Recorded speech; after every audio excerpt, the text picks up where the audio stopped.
Hey class, today we're going to be learning about Lewis dot diagrams. Basically, Lewis dot diagrams in simple terms is a picture representation of how many valence electrons each element has, as well as what's happening to the electrons when we are making bonds. Today we're going to be focusing on ionic bonds as well as covalent bonds. Remember, hydrogen bonds do not involve electrons. They actually are going to involve slight charges between a hydrogen as well as something that's a little bit more slightly negative charge. For example, we saw it in DNA, we also saw it in water. What you're going to need in order to do a Lewis dot diagram is you're going to need not only a periodic table, but you're also going to need to make sure that you have watched the bonding video that was posted in Edpuzzle earlier this week. So if you haven't taken a look at that, I highly recommend it because it goes over not only some periodic table basics, but it also goes over the basics of bonding.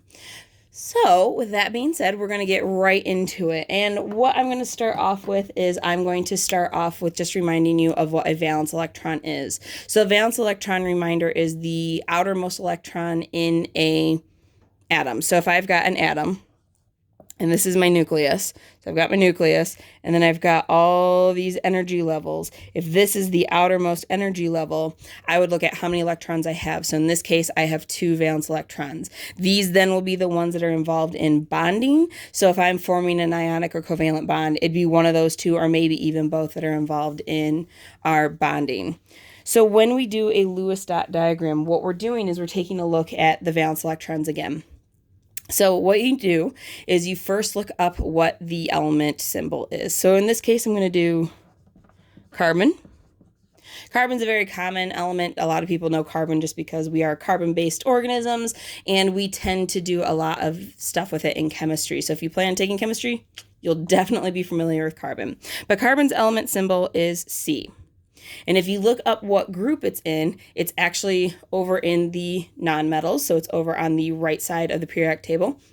And it has 4 valence electrons. So in order to show that in a Lewis dot diagram, what you do is you literally just draw 4 dots around the carbon.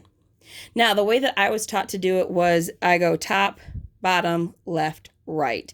You want to make sure that when you're doing a Lewis dot diagram, not only do you put all of the correct number of valence electrons, but you also don't start doubling up electrons before you have one on each side. So for instance, carbon, you don't want to draw it like this, because what that looks like, it almost looks like carbon has formed bonds already or already has paired up electrons, which is not what you want to show.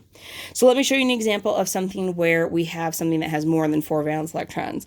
So if I do Cl, which is chloride, chloride actually has 7 valence electrons. So what you're going to do is, again, you start top, bottom, left, right. Now, I've only put 4 valence electrons.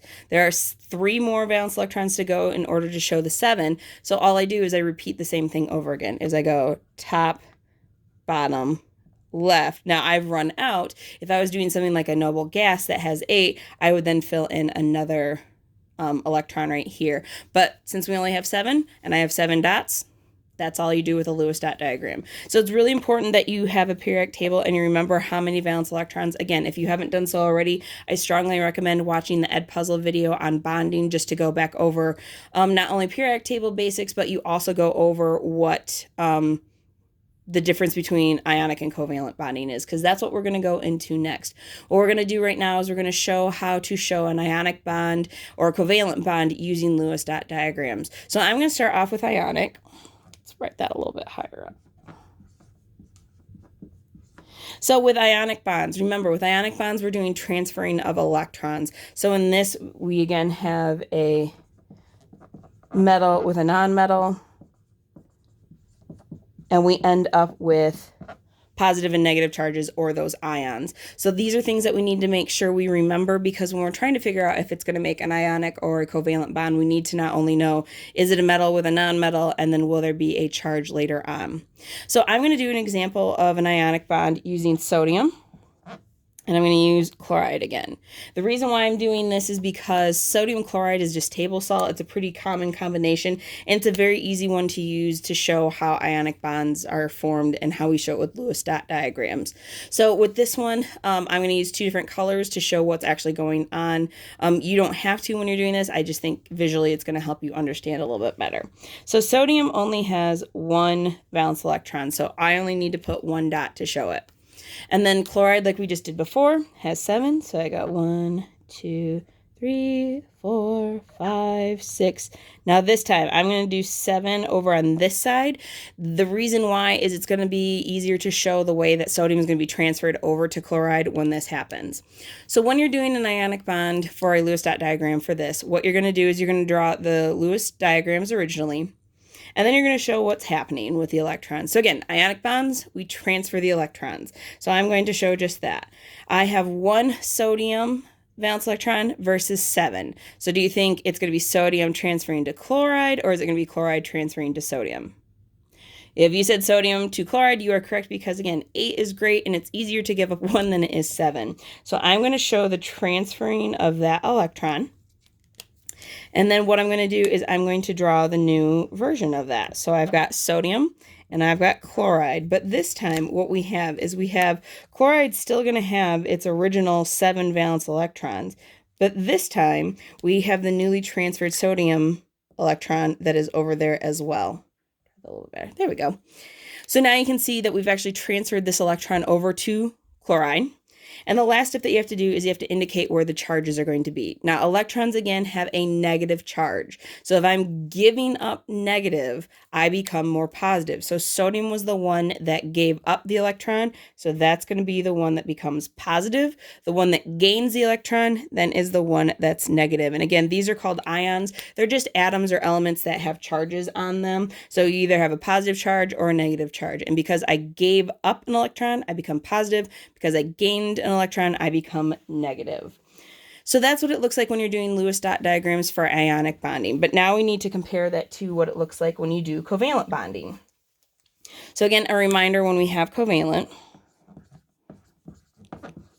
is this tends to be between two nonmetals or elements that are the same. And with this one, we don't end up with transferring. We actually share the electrons, and we don't actually, oh, I lost my train of thought. We don't actually have charges that get formed. There we go. In this one, we don't have ions be formed. So what I'm going to do is I'm going to use carbon again, since we used it as our example earlier. And then I'm going to put hydrogens just kind of floating around. Now, the reason why I'm putting 4 is, reminder again, 8 is great. We like to get to 8 valence electrons. And like earlier, we said that carbon, oops, wrong marker, there we go. Carbon has 4 valence electrons. So that means it wants 4 more electrons in order to be stable. And just so happens that hydrogens have 1 valence electron to share. So what that means is carbon can bond to up to 4 hydrogens, and we just so happen to have 4 hydrogens here. So when we're doing covalent Lewis dot diagrams, what we're doing is we're showing, again, the original, but instead of drawing arrows to show that there's transferring, all we do is we circle where we're going to have the bonds form. So we end up having the bonds form between all 4 hydrogens and the 1 carbon in the middle. And then if you want to take it to the next step to draw a little bit more cleanly, I'm going to move my camera over just a little bit so you can see this. What you're going to do is you can draw them just a little bit closer together. And you either can put just lines in between, or what I like to do is I just like to show, again, that we're kind of sharing these electrons. So I just put the electrons a little bit closer together and show that they are next to each other. So that's really what Lewis dot diagrams are, is not only are they showing how we bond, whether it's covalent or ionic, but it also shows the valence electrons, where they're at, and how many there are. So if you have any questions, again, please feel free to contact me, but that's it for today for Lewis dot diagrams.